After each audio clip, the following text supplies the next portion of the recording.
चलिए, तो last class में हमने बैक्टीरियोफेज का, जो नहीं आते हैं वो लोग थोड़ा जाके अपने फ्रेंड से पूछा करो क्या पढ़ाया गया है, नहीं तो छूटते जाएगा तो समझ नहीं आएगा।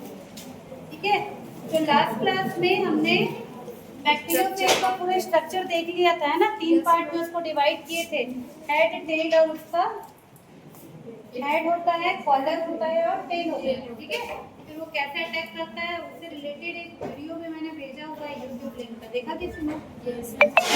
आप उसमें देख पाओगे उस वीडियो में कि बैक्टीरिया कितना बड़ा सा रहता है, उसके कंपैरिजन में बैक्टीरियोफेज मतलब जो वायरस है, बैक्टीरियोफेज को क्या बोलते हैं, जीवाणु भोजी, मतलब जीवाणु को खत्म करने वाला जो वायरस है उसके कंपैरिजन में कितना छोटा रहता है।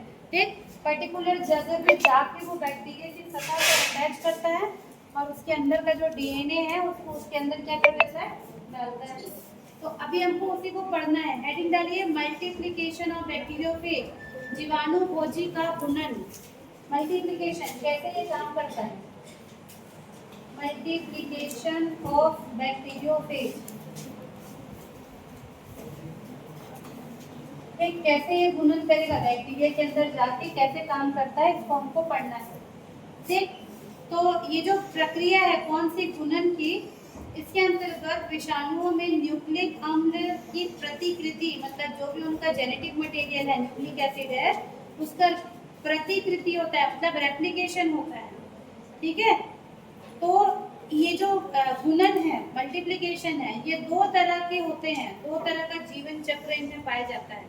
मतलब एक ही टाइप का नहीं होगा, आपको 2 टाइप इसके देखने को मिलेंगे।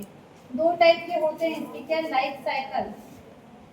लाइफ साइकिल 2 तरह के होंगे, एक को कहते हैं लाइटिक साइकिल और दूसरे को कहते हैं लाइसोजेनिक साइकिल, है ना। उस दिन भी बताई थी, तो भी बताई थी जब हम टाइप्स पढ़ रहे थे, तो इसी को हमको डिटेल में पढ़ना है।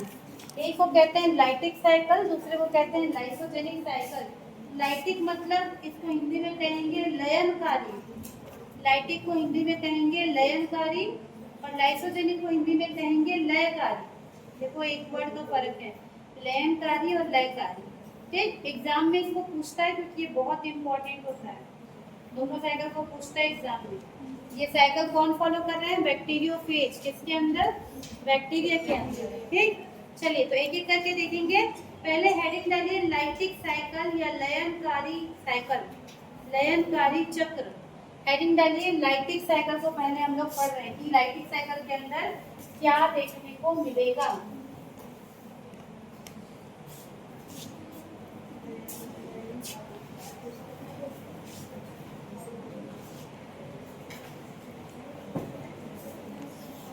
ठीक, लाइटिक साइकिल।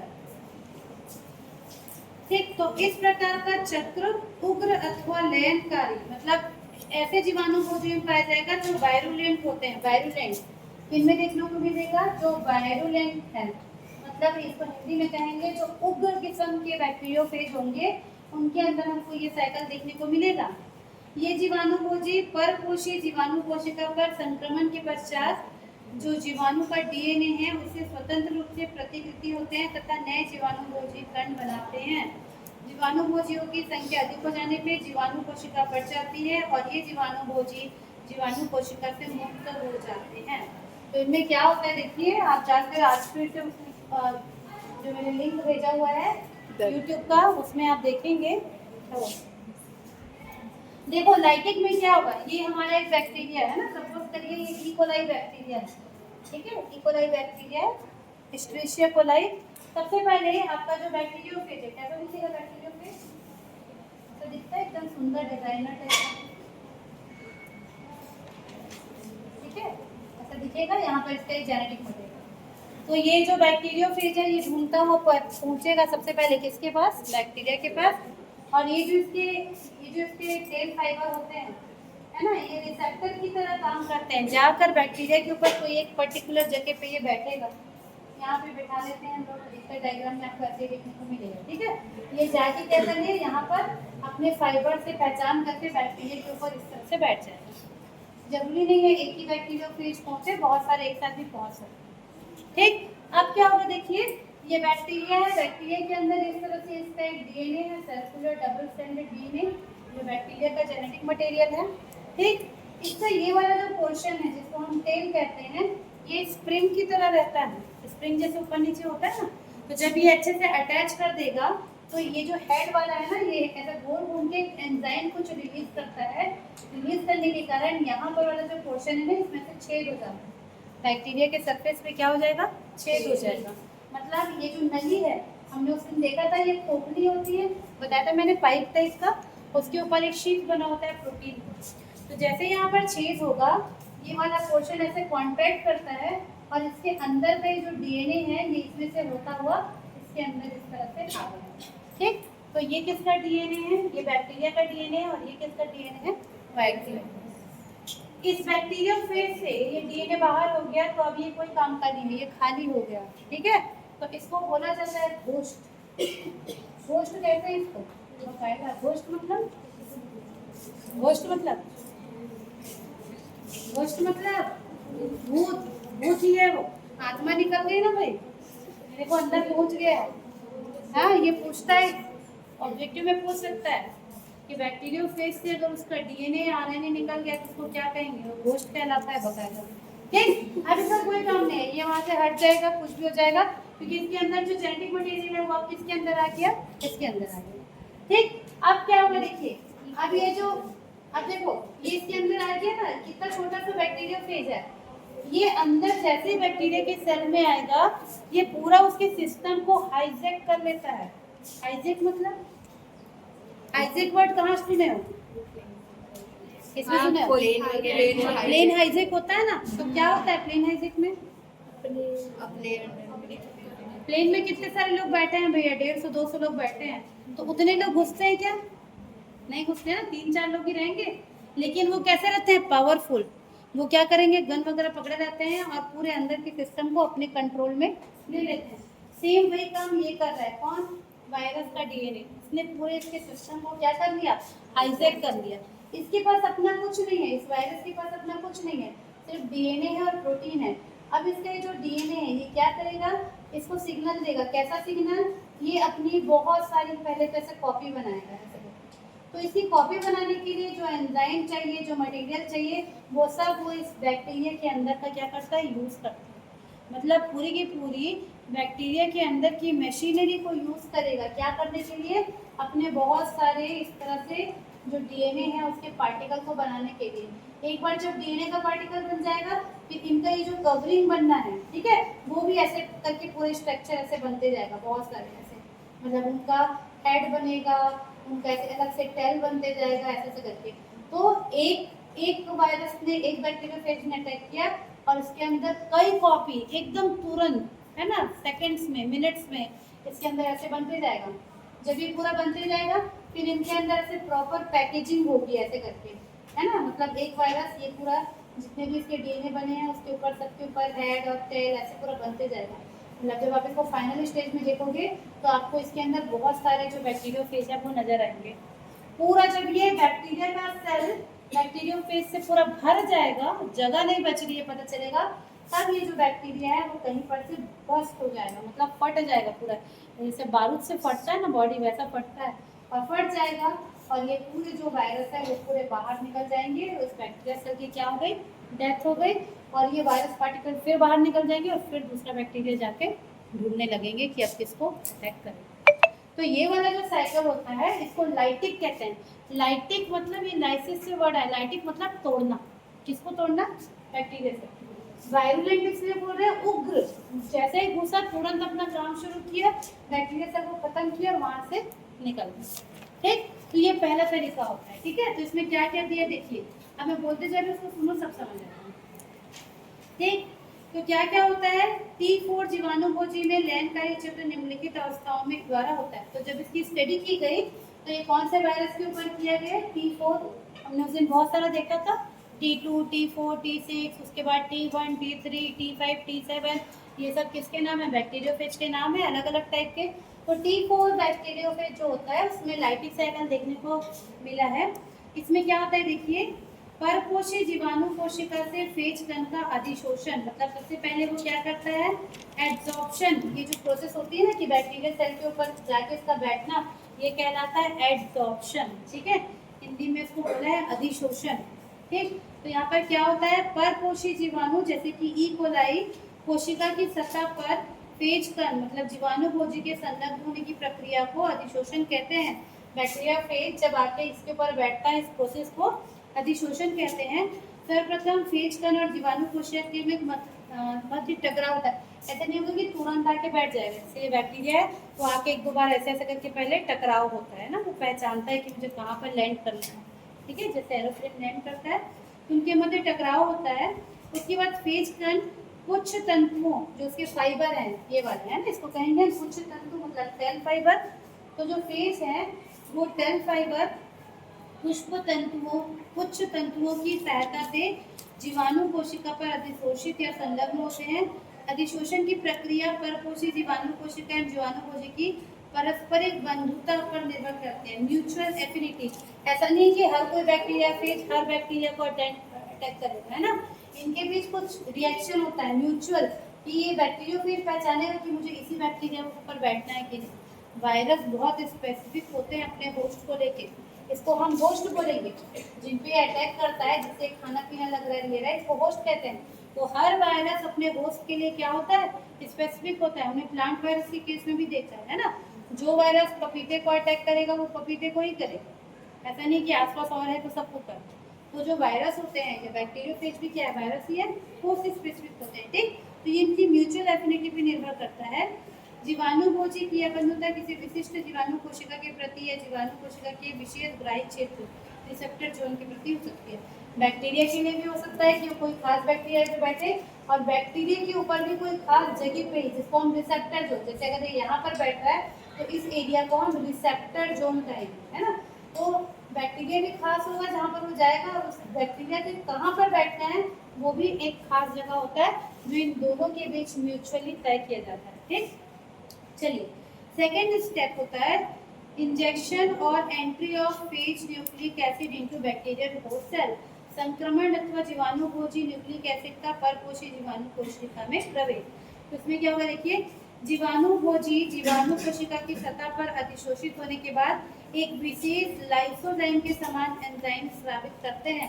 ये जो एंजाइम यहाँ पे रिलीज किया, ये कैसे एंजाइम होते हैं, लाइसोजाइम। लाइसोजाइम आपने बहुत जगह पढ़ा हुआ है ना, सेल्स के अंदर मिलता है। लाइसोजाइम मतलब जो छेद कर सके, जो तोड़ सके।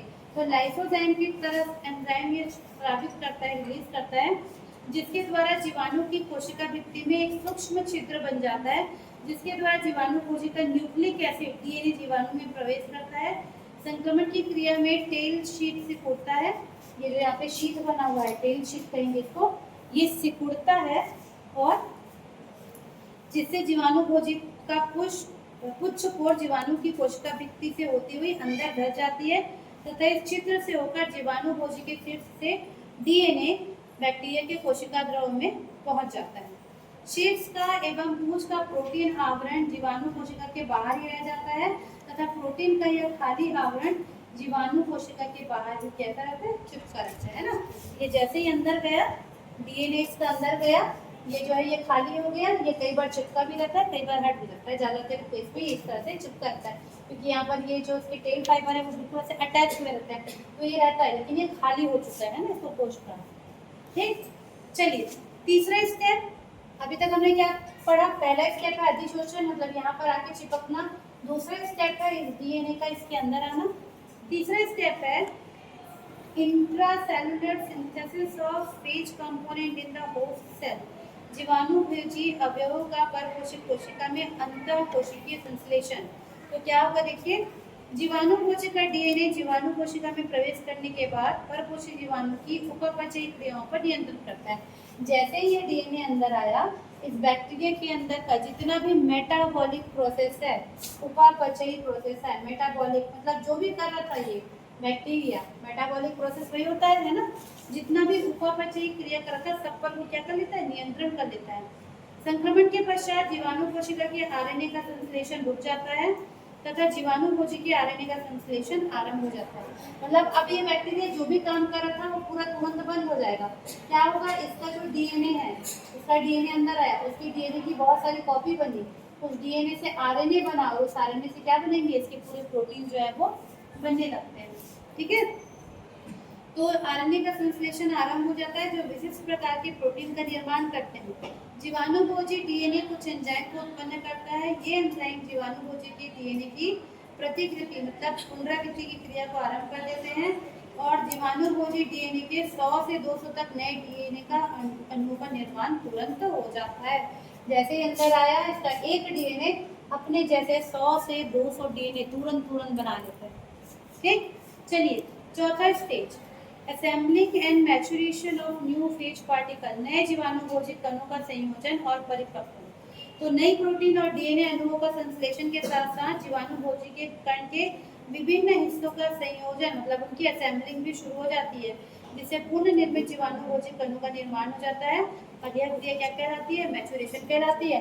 मतलब देखिए इसके अंदर अलग अलग पहले ये जो डीएनए है इससे बहुत सारे ऐसे डीएनए बना, वायरस का डीएनए, इस डीएनए से बहुत सारे इस तरह से आरएनए बने, ठीक है, और आरएनए बनने के बाद इसका इस तरह से प्रोटीन बना, अलग अलग बहुत सारे इससे प्रोटीन बन गए, ठीक है, बहुत सारे हेड बन गया, बहुत सारा इसका टेल बन गया, स्टेज बन गया, सब बन गया। फिर क्या होगा? इनकी असेंबली होती है। असेंबली होना मतलब एक पूरा ऐसे पार्टिकल बनना है। ये हेड बन गया, उसके नीचे टेल लग गया, उसके नीचे से शीट लग गया, ऐसे लग गया और इसके अंदर डीएनए का पहुंचना। ये पूरा प्रोसेस क्या कहलाएगा? मैच्योरेशन। मतलब पहले अलग अलग सब कंपोनेंट बने, उसके बाद पूरे जो है जोड़ के इस तरह से बहुत सारे क्या बना लिए?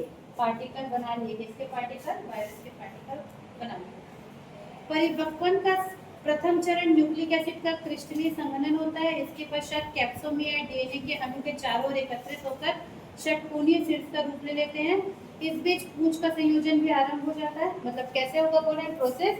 ये जो इसका डीएनए बना, ये डीएनए के चारों ओर पहले आके इस तरह से हेड बैठ जाता है, उसके बाद आकर यहाँ पे इस तरह से टेल बैठ जाएगा और फिर इसका ये स्टेज बन जाएगा और इस तरह से इसका फ्रेंड होगा। तो इस तरह से पूरा का पूरा एक नया वायरस पार्टिकल बन जाता है। ठीक, स्टेप बाय स्टेप। इस प्रकार जीवाणुओं कण अपनी आकृति धारण करने लगते हैं और इसी को बढ़ती अवस्था कहते हैं। ठीक, यहाँ तक हो गया। अब पांचवा step, cell lysis of bacterial cell and liberation of phage particle. ठीक, जीवाणु कोशिका का अपघटन और जीवाणुभोजी कणों का विमोचन। वर्धी अवस्था के पूर्ण परिपक्व होने तक कोशिका में फेज कण बनते रहते हैं और यह क्रिया परकोशिक कोशिका के अपघटन तक चलते रहती है। मतलब ये लगातार चलती रहेगी जब तक पूरा बैक्टीरिया भर ना जाए। ठीक है, एक फेज कण किसी जीवाणु कोशिका के भीतर 20 से 60 मिनट में 200 से अधिक नए फेज का निर्माण कर देता है। मतलब इसको 20 से 60 मिनट का टाइम लगेगा और इसके अंदर लगभग एक वायरस के कारण 200 नए बैक्टीरियोफेज विद इन 1 आवर, 1 घंटे के अंदर 200 बैक्टीरियोफेज है वो क्या हो जाते हैं? निर्माण हो जाते हैं। अंत में बैक्टीरिया की कोशिका भित्ति फट जाती है और फेज कण कोशिका से मुक्त होकर नई जीवाणु कोशिका पर आक्रमण करने के लिए निकलते हैं। ठीक, तो ये जो पूरी प्रोसेस है इसको हम 5 स्टेप में बताएंगे और इसका पूरा इस तरह से डायग्राम बनता है। देखो हर एक स्टेप का अलग अलग डायग्राम आप बना सकते हो या इस तरह से एक साथ बना सकते हो। पहले आप बैक्टीरियोफेज का डायग्राम बनाओ, ये ऐसा दिखेगा। फिर पहले स्टेप में आएंगे आपके यहाँ पर अटैच हो रहा है, दूसरे स्टेप में इसका डीएनए अंदर आ रहा है, तीसरे स्टेप में इसका ये जो डीएनए आरएनए और प्रोटीन बन रहा है, चौथे स्टेज में इनकी इस तरह से असेंबलिंग हो रही है और पांचवें स्टेज में जो बैक्टीरिया वो फट गया और ये सारे पार्टिकल बाहर निकलते हुए दिख रहे हैं। तो इसको आपको diagram wise step by step लिखना पड़ेगा और एग्जाम में आएगा तो। ठीक, तो ये कौन सा फेज था? कौन सा फेज था? लाइटिंग। ठीक, तो लाइटिंग इसको वायरुलेंट भी बोल रहे हैं। वायरुलेंट इसलिए क्योंकि तुरंत आक्रमण करके तुरंत, देखो 1 घंटे के अंदर वो जो बैक्टीरिया है वो खत्म। और डिपेंड करेगा अलग अलग स्पीशीज में, किसी में 20 मिनट में भी वो पूरा खत्म, किसी में 1 घंटे में खत्म, किसी में 30 घंटे में खत्म। तो जब भी अटैक होगा बैक्टीरिया टोटल खत्म, इसलिए इसको वायरुलेंट या लाइटिक साइकिल कहते हैं। ठीक, चलिए अब देखते हैं दूसरा वाला जिसको कहेंगे लाइसोजेनिक। उसमें क्या होता है? लाइसोजेनिक में क्या होगा देखते हैं। सेकेंड साइकिल है लाइसोजेनिक। जब भी एग्जाम में पूछता है जनरली दोनों को एक साथ पूछता है 10 नंबर के लिए।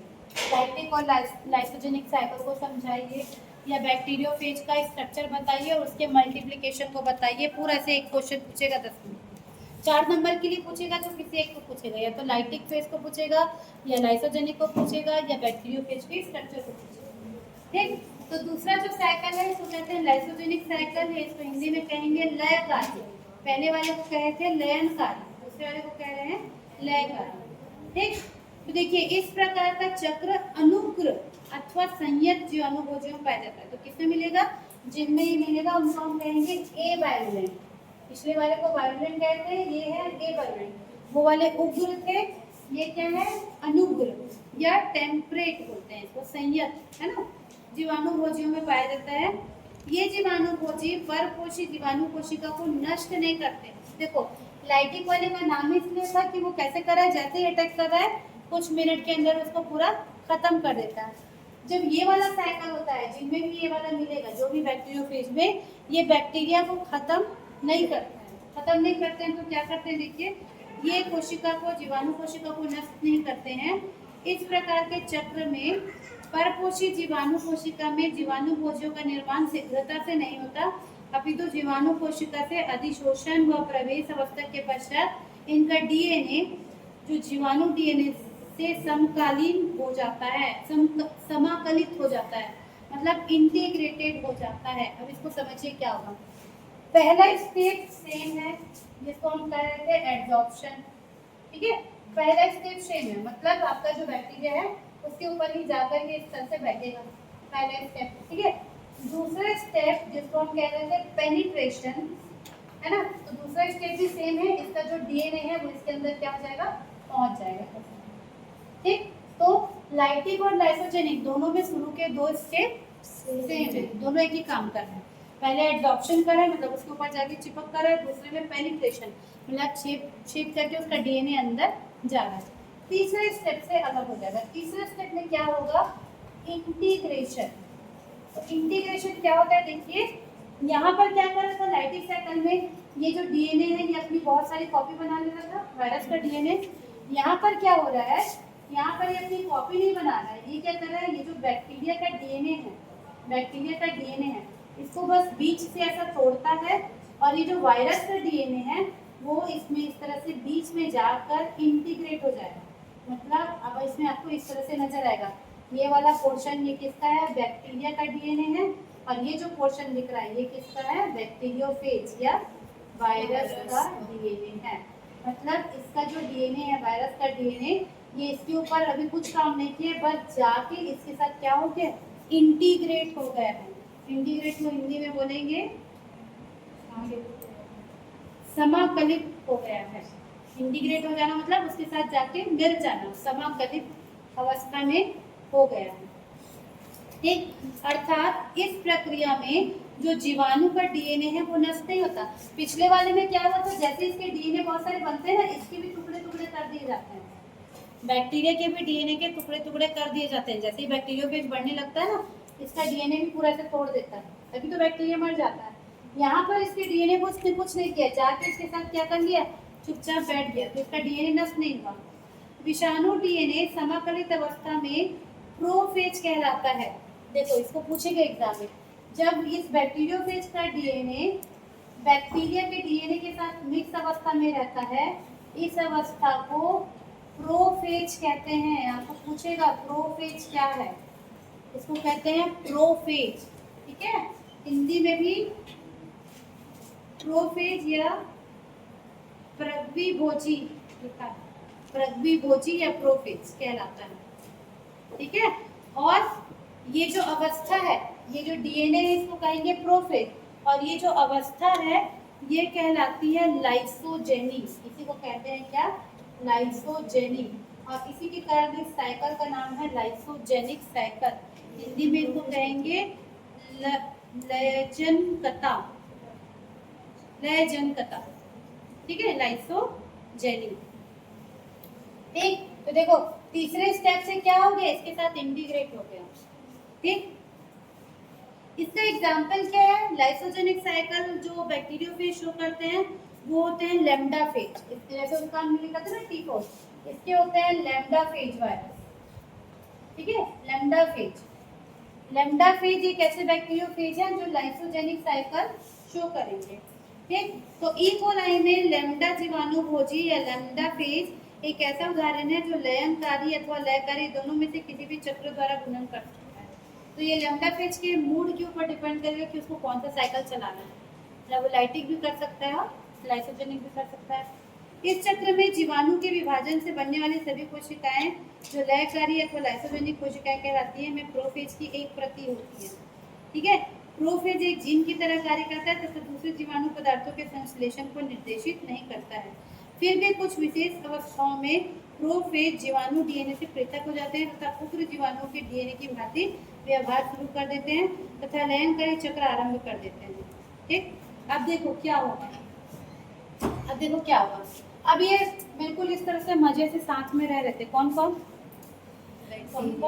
बैक्टीरिया का डीएनए और वायरस का डीएनए, है ना। ये सोच रहा है बढ़िया मैं पहुंच गया हूँ, यहाँ रहता हूँ। ठीक, अब क्या होगा, बैक्टीरिया रेप्लिकेशन भी करता है ना।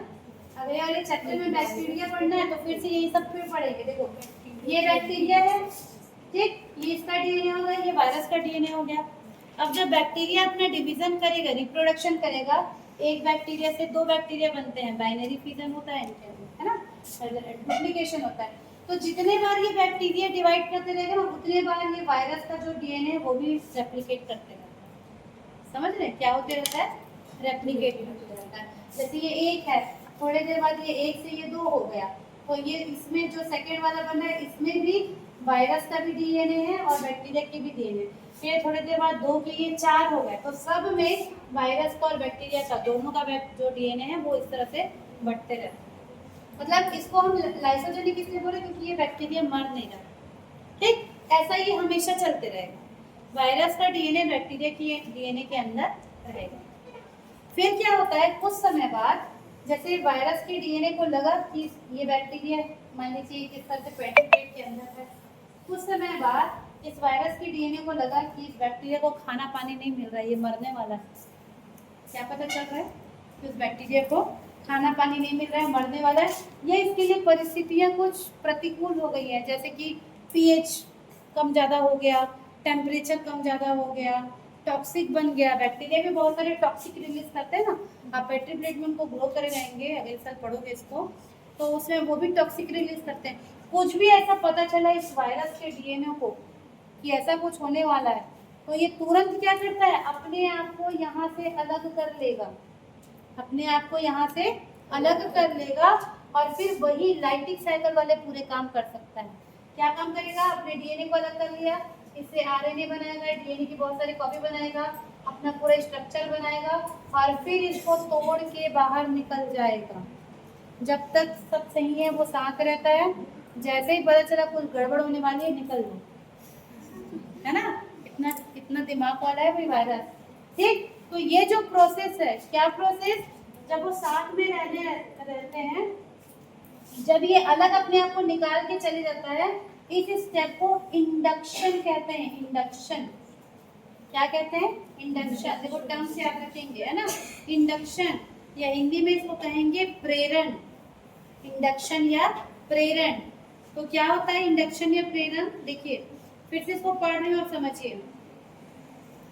कुछ विशेष अवस्थाओं में प्रोफेज जीवाणु का जो डीएनए है, प्रोफेज जीवाणु डीएनए से पृथक हो जाता है तथा उग्र विषाणु के डीएनए की भांति व्यवहार शुरू कर देता है। उग्र डीएनए, उग्र बैक्टीरियोफेज के डीएनए की भांति मतलब जैसा उसने किया था डीएनए से आरएनए प्रोटीन बनाना, इस तरह से क्या करने लगता है, व्यवहार करना शुरू कर देता है तथा लयनकारी चक्र आरंभ कर देता है। मतलब ये लयकारी चक्र चल रहा था, लाइसोजेनिक चल रहा था, उसमें से तुरंत वो किसमें चले गया, लाइटिक साइकिल में चले गया। तो प्रोफेज का उग्र विषाणु में परिवर्तन क्या कहलाता है, इंडक्शन या प्रेरण कहलाता है। और जैसे ही वो इंडक्शन होगा, जैसे ही वो इंडक्शन होगा, फिर क्या होगा, इसके बहुत सारे यहाँ पार्टिकल बनेंगे, फिर इसके डीएनए के टुकड़े टुकड़े कर दिए जाएंगे, पूरा ये वायरस से भर जाएगा, फिर बैक्टीरिया को तोड़ मरोड़ के पूरा फट जाएगा बैक्टीरिया और ये वायरस कहाँ हो जाएंगे, बाहर निकल जाएंगे।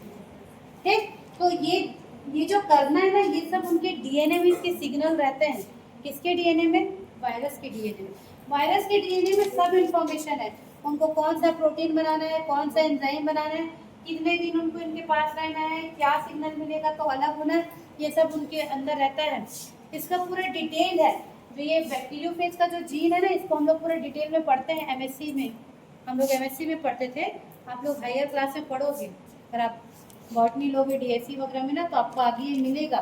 तो इसके जो जीन है ना, इसका पूरा लंबा सीक्वेंस है, कई ठोक जीन है, CR1, CR2, CR3, कौन कौन सा प्रोटीन बनाता है, कौन सा प्रोटीन जाके कहाँ बैठेगा, तो कौन सा एंजाइम बनेगा, इसका पूरा साइकिल हमको पढ़ना पड़ता है।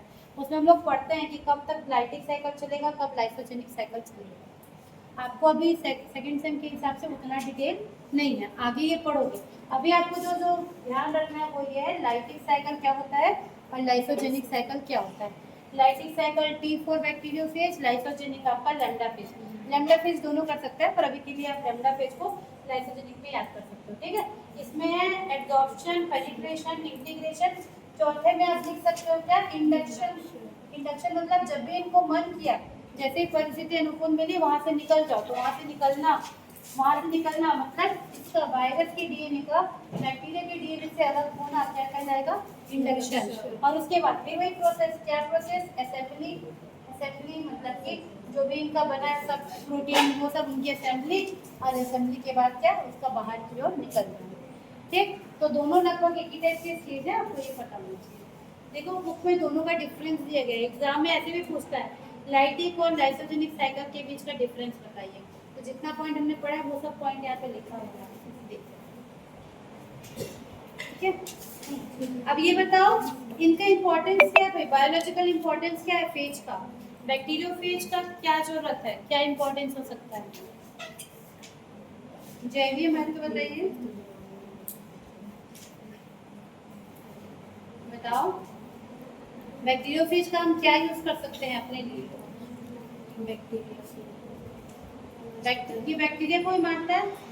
तो जो फेज है, बैक्टीरियोफेज है, इनका उपयोग विभिन्न प्रकार के रोगजनक जीवाणुओं द्वारा उत्पन्न रोगों के उपचार में किया जाता है, जैसे कि दस्त हो गया, डिसेंट्री, कोलेरा, प्लेग। इनके लिए जो वैक्सीन वगैरह बनते हैं या जो दवाइयाँ बनती हैं उनमें ये बैक्टीरियोफेज का उपयोग किया जाता है, क्योंकि ये क्या करते हैं, जाके उस पर्टिकुलर बैक्टीरिया को मारते हैं। एंटीबायोटिक्स के निर्माण में फेजेस यूज होते हैं। प्रदूषित जल में उपस्थित रोगजनक जीवाणुओं का फेजेस भक्षण करके जल को शुद्ध करते हैं। आप सुने होंगे जो गंगा नदी है उसका पानी है, उसका बहुत दिन तक भी रखते हैं तो खराब नहीं होता। देखे ना भाई, गंगा जल लाते हैं ना, तो जाता है या मिलता भी है आपको, तो आप देखोगे आप नॉर्मल पानी बॉटल में कुछ दिन रख के देखना, आपको वो थोड़ा अजीब से स्मेल आने लगेगा गंदा, ठीक है, ठीक है, आपको गंदा दिखने लगेगा। लेकिन गंगा जल को आप बहुत दिन तक रख सकते हो, वो खराब नहीं होता, क्योंकि ना उसमें बैक्टीरिया तो मिलते हैं, उसमें बैक्टीरियोफेज भी मिलते हैं। वो जो बैक्टीरियोफेज है वो खुद बैक्टीरिया को क्या कर जाते हैं, खत्म कर जाते हैं। तो कहीं भी अगर ऐसा दूषित जल पता चला है कि यहाँ पर बहुत सारा बैक्टीरिया का इन्फेक्शन है, वहाँ बैक्टीरियोफेज डाल दो, वो पूरा साफ कर दो, ठीक है। उसके अलावा फेजेस द्वारा एक जीवाणु कोशिका से दूसरी जीवाणु कोशिका में अनुवांशिक पदार्थ स्थानांतरित करते हैं, इसको ट्रांसडक्शन कहते हैं। देखो इसको बैक्टीरिया में पढ़ेंगे, एक प्रोसेस होती है जिसको कहते हैं ट्रांसडक्शन। इसमें क्या होता है ट्रांसडक्शन में, जैसे मैंने बताया कि ये वायरस अपना डीएनए यहाँ से काट के अलग कर देगा। कई बार क्या होता है, ये जो वायरस है अपने साथ थोड़ा सा बैक्टीरिया के भी डीएनए को अपने साथ ले लिया, मतलब ये वायरस का डीएनए और उसमें छोटा सा बैक्टीरिया का डीएनए, ठीक। अब इसकी कॉपी बनी, इसकी बहुत सारी कॉपी बनी, ऐसे बहुत सारी कॉपी बनी, तो बहुत सारे ये वायरस का डीएनए है और ये बैक्टीरिया का डीएनए है। अब ये जितनी जगह पैकिंग होगी है उसमें बैक्टीरिया का भी छोटा छोटा डीएनए क्या हो गया, उसके साथ चले गया। तो ये एक प्रोसेस होता है बैक्टीरिया के रेप्लिकेशन का, इस प्रोसेस को ट्रांसडक्शन कहते हैं। इसको जब बैक्टीरिया पढ़ेंगे तो और डिटेल में पढ़ेंगे, वहाँ पर मैं आपको ट्रांसडक्शन बताऊंगी, तब आपको ये पता चलेगा कि ये तो बैक्टीरियोफेज से जुड़ा हुआ है। समझ पा रहे हो क्या बोल रही हूँ? इसको एग्जैक्ट यहाँ से कट के निकलना था, किसको, वायरस के डीएनए को। लेकिन कई बार क्या होता है, वायरस के डीएनए के साथ छोटा छोटा बैक्टीरिया का भी डीएनए वो अपने साथ ले लेता है, ठीक। और इसकी फिर पैकेजिंग हो जाएगी, ऐसे इसकी पैकेजिंग हो गई, ठीक है, ये नया वायरस बन गया। अब ये जाके फिर किसी दूसरे बैक्टीरिया को अटैक करेगा, तो जो बैक्टीरिया का डीएनए है वो दूसरे बैक्टीरिया के डीएनए में भी जा सकता है। इस तरह से भी बैक्टीरिया क्या करता है, रिप्रोडक्शन करता है, उनका एक तरीका है, उसको ट्रांसडक्शन कहते हैं। बैक्टीरिया बढ़ेंगे ट्रांसडक्शन, ठीक है। इसके अलावा और दो और प्रोसेस होते हैं, 3 तरीके से वो करता है रिप्रोडक्शन, ठीक। तो ट्रांसडक्शन की प्रोसेस में भी ये हेल्पफुल होता है। तो बैक्टीरियोफेज क्यों जरूरी है, उसके लिए आपको ये 4 पॉइंट जानना जरूरी है। ठीक, चलिए इतना बैक्टीरिया फेज में पढ़ना है। अगले क्लास में हम लोग वायरॉइड्स, प्रियॉन्स ये पढ़ेंगे। फिर आपका यूनिट 1 अच्छा माइक्रोप्लाज्मा थोड़ा 2-3 क्लास लगेगा यूनिट 1। बोलो।